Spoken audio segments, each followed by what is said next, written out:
ఈ పల్లెల వాళ్ళకు ఇది మనకి ఎలాగైతే ఎర్ర బస్సు ఉంటుందో అలాగా ఇది బస్ లాంటి బోట్.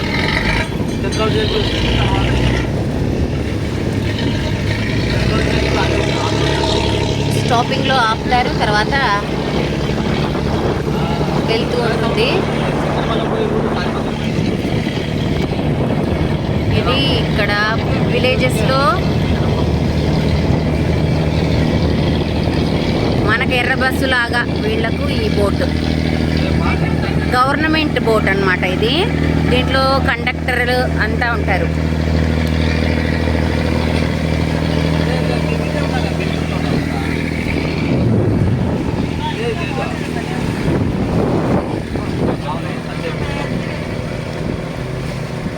అక్కడ చూడండి రిసార్ట్స్ అక్కడక్కడ ఒకవేళ ఉంటే వస్తా.